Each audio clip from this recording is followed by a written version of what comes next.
मीठ काय टाकलं ह्याच्यात आता के सर?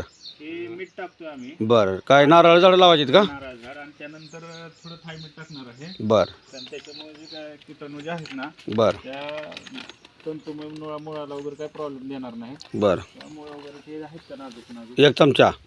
बरं. चमचा टाकतोय. आता बरं. आता माती टाकला. माती थोडी थोडी साईडने सगळीकडून घ्यायची. थोडं आणखी मीठ टाकायचे आपल्याला साईडने सुद्धा. थोडंसं. ह्या साईडने सुद्धा मीठ टाकतो आपण. हे बघा.